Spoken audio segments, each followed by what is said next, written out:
This is the Not All Love and Light podcast. I'm your host, Romy, and my intention is to share everything that I'm learning, what I'm unlearning, and everything in between. Because growth is not all love and light. It's shadow, it's rebirth, and choosing yourself over and over again.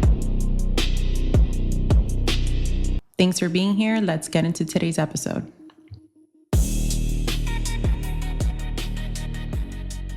Welcome back to the Not All Love and Light podcast.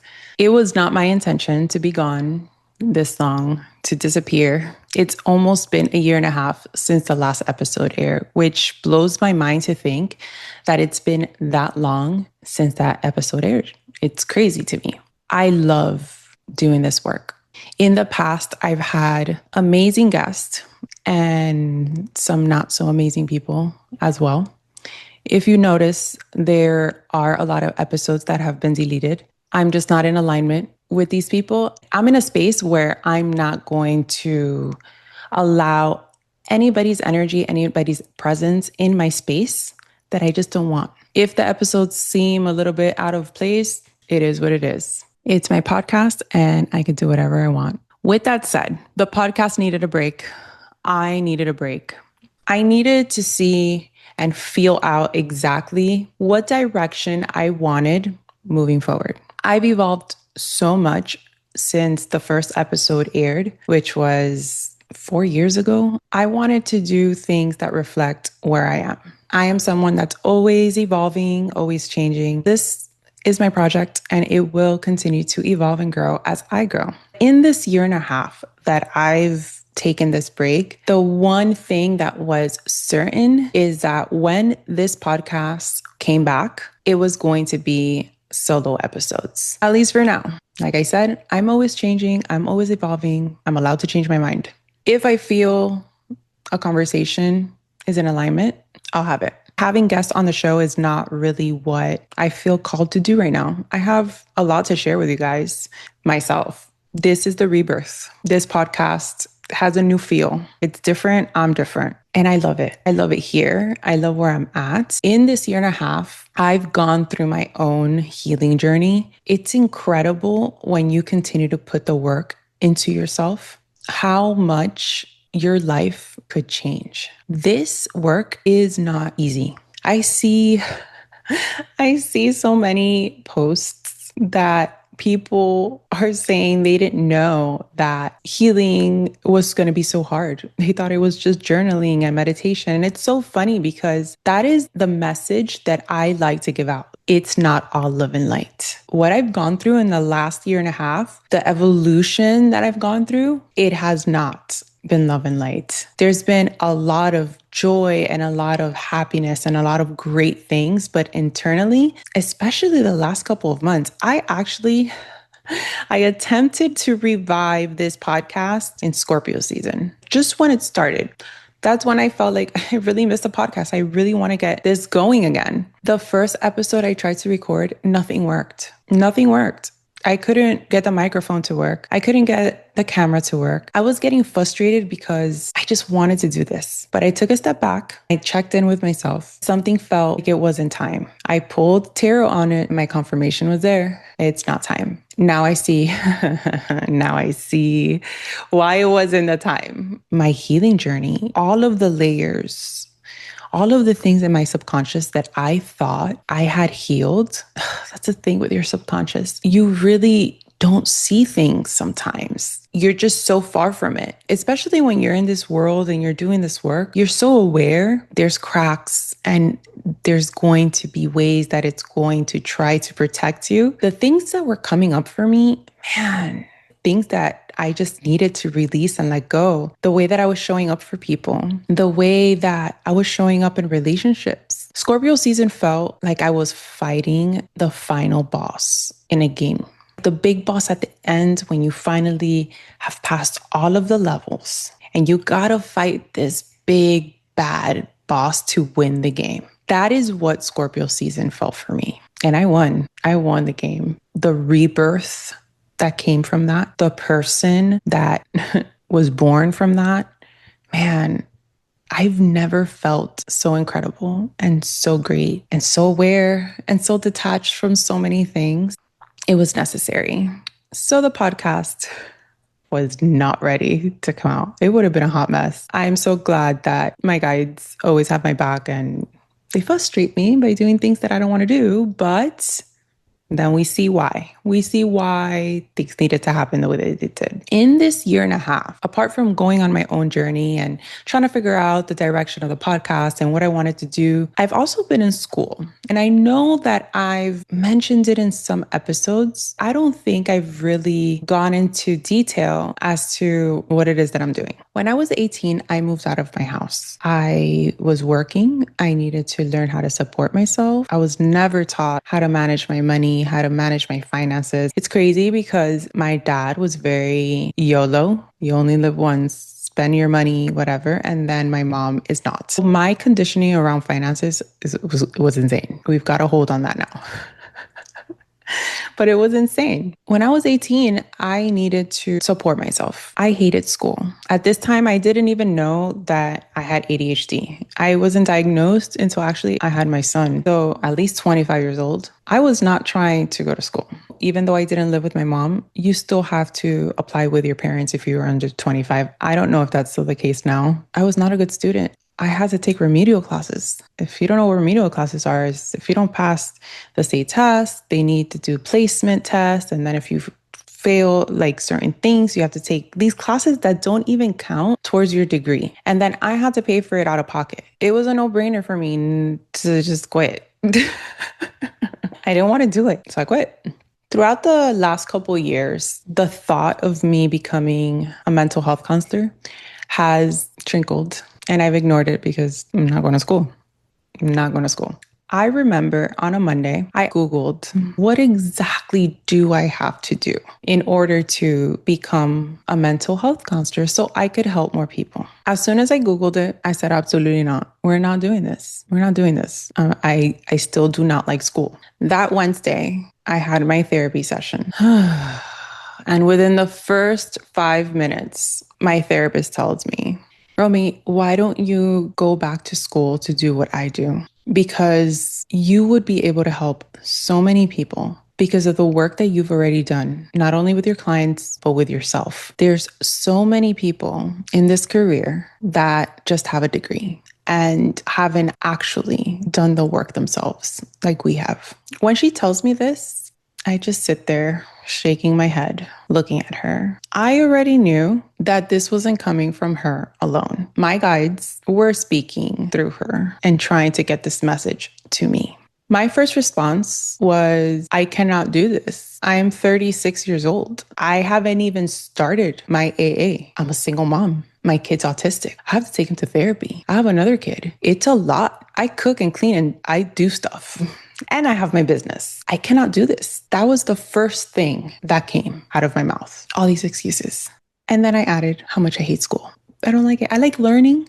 And someone with ADHD, if the topic doesn't interest you, you're going to check out. Then she started telling me the classes that I would be taking, how it would work. And then I started getting the full body yeses. I started getting goosebumps. And then I started crying because I knew this is something that I needed to do. No matter what my brain was trying to tell me, I'm being guided to do this. The thought that came to me the minute that she's telling me all of these classes is psychedelic therapy. That was the download that I got. You guys know from past episodes how I feel psychedelics are when used intentionally for your healing. That was the message that I got. And I got the full body yeses. I knew that I needed to do this. That same day, I applied to Miami-Dade College. This was on a Wednesday. That Saturday, my therapist had a workshop. There's like 20 people here. One of her patients, or somebody she knows, I'm not sure what the relationship is, brings her friend. The entire workshop, I feel drawn to this woman. Like, I need to talk to this woman. I don't know why, but the entire workshop, we weren't sitting directly in front of each other, but we were at an angle and I just kept looking at her and my body kept pulling me towards her energy. So after the workshop was over, I went up and I introduced myself to her and she asked me what I did and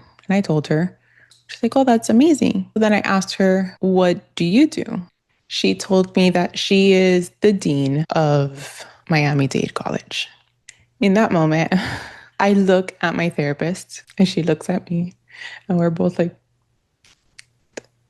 what? So I tell her, that's insane. I just applied on Wednesday. Like, I'm 36 years old. I'm starting my AA. She reassured me, not a problem. She gave me her number. If I ever need anything, let her know, whatever, whatever, whatever, whatever. That was crazy. Monday, I looked up on how to do this. Didn't want to do it. Wednesday, I made the decision to do it after therapy. Saturday, I meet this woman. I get the email that I was denied financial aid. I apply for student loan. I get denied. This part is crazy. My credit was impeccable when I applied for a student loan. There is no reason for me to have been denied whatsoever. I called my mom. Mom, I felt like a child. Can you help me co-sign for a student loan? Because apparently an 18-year-old out of high school could get approved for student loans, but me, a 36-year-old with great credit, all this background, income, all of this, I can't get approved. We apply with my mom, denied again. When my mom leaves my house, I look up and I tell, very angry, to my spirit guides, you guys want me to do this? You guys need to figure out how I'm going to pay for school because I still don't like school and I'm not paying for it. I'm not doing it. You guys need to figure out how this is going to happen if you really want me to do it. Then I get the download to contact the dean.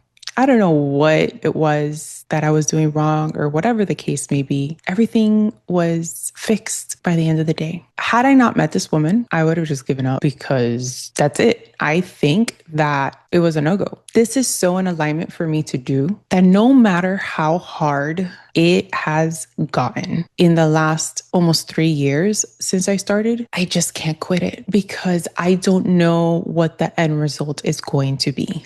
I do not picture myself, and this could change. Again, things change. I just don't picture myself in an office having one-on-one sessions with people all day as a therapist. I just don't see it. It's not something like right now, just talking about it, my body's like, no. But there's something that's meant to happen from this. And whatever that is, I'm open to receive. It is what it is. I'm being guided.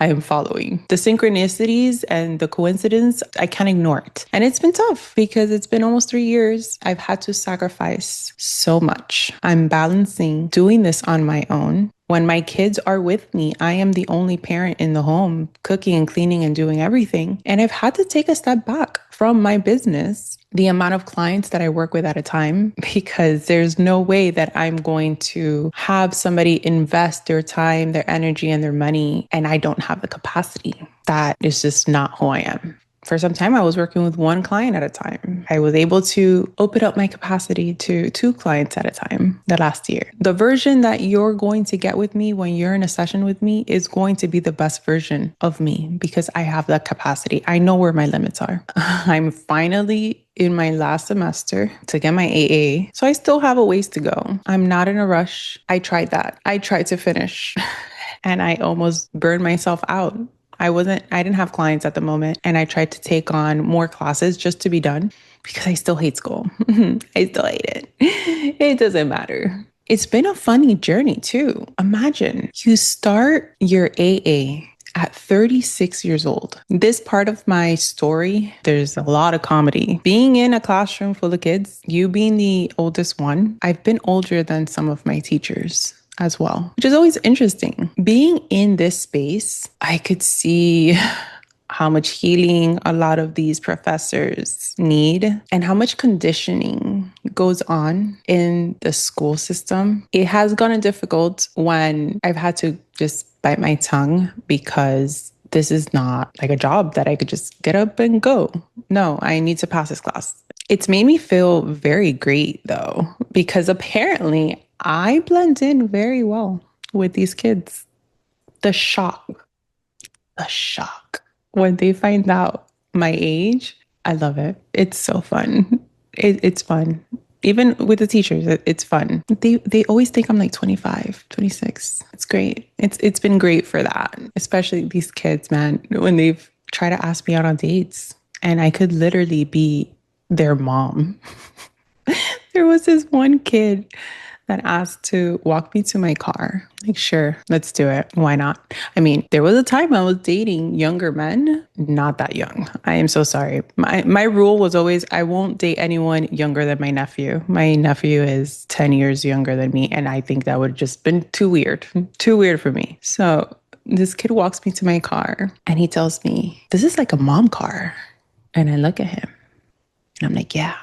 And he asked me, are you a mom? I told him, yeah, I am. He's like, wow, how old's your kid? This was probably 2 years ago. So I told him, I have a 6-year-old and a 12-year-old. It's always the 12-year-old, the older one, that's a big shock. Blew his mind. He thought I was like 25. It's great.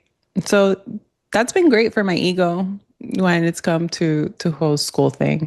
The coolest thing about this journey is that my oldest son is 15 now. I started homeschooling him this year and he began dual enrollment, meaning we're going to school together. Since last semester, my oldest son and I have been going to school together. And this semester, we have 2 classes together.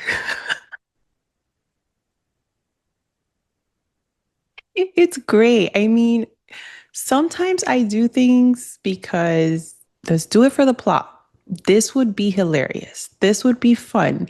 And I'm so grateful because how many parents and how many children could say that they had this experience, that they had college with their mom or with their kid? It's great. I'm loving it. It's great. We just started this week. We had our first class together yesterday.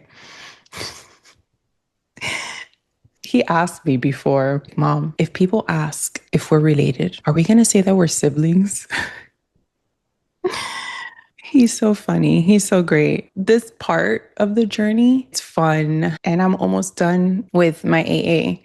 That has been a huge part as to why I needed to just take a break from the podcast. This is a passion project of mine. And I do it because I want to share things that have worked for me. Yes, I am not certified or have a degree in mental health yet, but I have helped so many people based on lived experience, my intuition. I've had clients tell me that I've saved their lives. My client Jules, I have her testimonial on my Instagram, and she shared that for the first time in her life, after working with me, she is no longer suicidal. And as someone who has experienced those feelings, I had my first attempt at 15. I was Baker acted. My dad took his life. For someone to tell me that statement, I do not take that lightly. And it just reassures my purpose and what I am doing here. As my therapist says, there's so many people in whatever field, because it's not just therapy. They don't do the work themselves. They don't understand what it is to be where this person is. Everything is by a book. That was a huge realization that I personally had when I went to Tulum to check out the retreat space where I was hosting my retreat. The fact that I didn't feel comfortable saying that I help people heal their traumas. I teach them how to heal themselves and guide them. It was the trauma part, because I didn't feel I was qualified.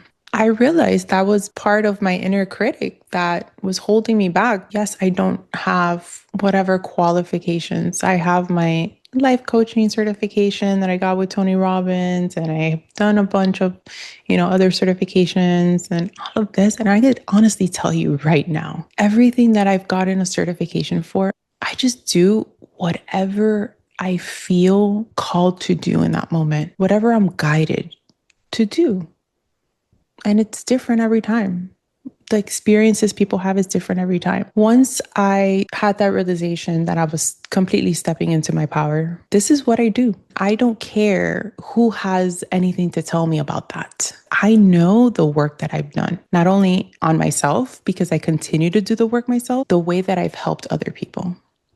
Especially the people that I've helped in the last 2 years that have completely shown up in the way that they have. The more I continue to invest in myself, I get better.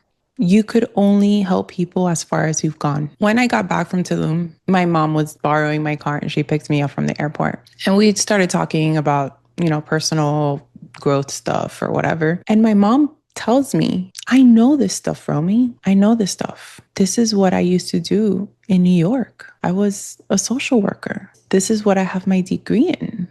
And it just hit me that I forget that my mom has the qualifications to do the work that I'm not qualified to do. It was just reassurance that I'm on the right path. I'm doing what I'm supposed to be doing, and I don't need to shrink myself because of a piece of paper. What I've done for people and the way that I've helped them, there's no denying it. That was one of my big things this last couple months. I'm happy to be back. I have the capacity now to share with you guys. I'm showing up more vulnerable. I like to be in the shadows. I like to hide. But I know that my purpose is to share a lot. People come up to me and they tell me, oh, I heard in one of your episodes X, Y, and Z. And I'm always shocked because it comes from people I would never expect are listening. For those of you that have been here from the beginning, that continue to do the work, that continue to grow with me, I am extremely grateful. Some of you have supported me in ways that mean the world.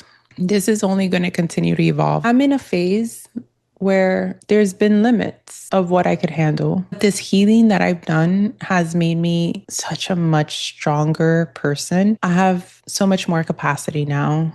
I've always known my limits, but school was new to me. I knew my limits when it came to people. I knew my limits when it came to work, but with school in the mix and then having a kid with autism, things are unpredictable sometimes. You don't know what you're going to get. I just wanted to share a little bit about my story, what's been going on, because I'm not going to sit here and pretend I didn't ghost you guys for almost a year and a half. I hate using that word ghosting because ghosting is so stupid. People don't have the capacity to have conversations. I could understand if you ghost somebody you just met on a dating app and you just, oh, whatever, it's not. But people that you've actually had connections with, people that you've actually had relationship with, for you to just ghost them is actually insane to me. You're an adult. You should learn how to communicate. You're never going to have good, authentic, conscious relationships if you don't know how to communicate. And all you do is avoid. Ghosting is weird. Anyways, one thing I want to mention to you guys is that I have started a community. I haven't promoted it much. I want to give a shout out to the founding members, these people that show up immediately when it comes to supporting me. It's my way to, just like this podcast is a free resource. Phoenix Risers, this community is still growing. Every month we have a different theme. I create a workbook with different prompts. I explain whatever the theme of the month is. And we have a call once a month. In this call, you could talk about anything that's come up for you. You could ask questions. I'm there to coach you in this call. This is my lowest way of you receiving any type of coaching through me. If you want to ask a question anonymously, I have that set up as well. It's just, apart from this podcast, it's my other way of giving back. Healing doesn't have to be expensive, but it is. It is because it requires a lot of time, energy, work. In coaching alone, in the last year, I spent over $10,000 in coaching alone. That doesn't include everything else that I pay for. When you invest that amount in yourself, you're aligning yourself to attract that same type of client. The clients that I worked with last year showed up the way that I would show up. And that is the only type of people that I want to give my one-on-one time with. I am so sorry, but not everybody is meant to sit on a call with me every single week. No, there's different tiers, because this is not only something for you, this is also something for me. It needs to work for me. So this community is a low price way for you to be able to receive some type of healing, but you do have to show up. If you just join the group and you're just there and you're not engaging and you're not really using it to your full potential, then you're just wasting your money and just not going to work for you. Some people get the resources because I also include rituals. You guys know that I'm huge into astrology. I am not an astrologer. I'm not going to go into every single detail about the astrology that's happening and all of this. I'm not going to do that. But I love the moon. I'm a moon baby. I share my moon rituals. There's other resources. It's a great way for you to be able to work on yourself. Don't make excuses and stick to them. Because just like me, if I would have continued with the excuses and just stuck to them, I would have never gone back to school. I would have never allowed myself to be on this beautiful journey where I've met some amazing people. I've had some great experiences. Still don't like school, the homework, the testing. Oh my God, the testing statistics almost took me out. I actually failed statistics and had to take it again. And I passed by a hair. The struggle's been real. But don't allow your excuses to block you. If you feel you can't do something, then yeah, you're not going to be able to do it. The minute that I decided, of course I could do this, I could literally do anything. It's going to be hard, but I could do it. Your life will change. That's all I have for you guys today. I love you. I'm so excited for this rebirth, this new journey. I'll see you again next time. Thanks for joining me today on today's episode. It is greatly appreciated. If this episode resonated, hit something within you, share it, subscribe, leave a review so we could keep reaching the right people. And remember, it's not all love and light.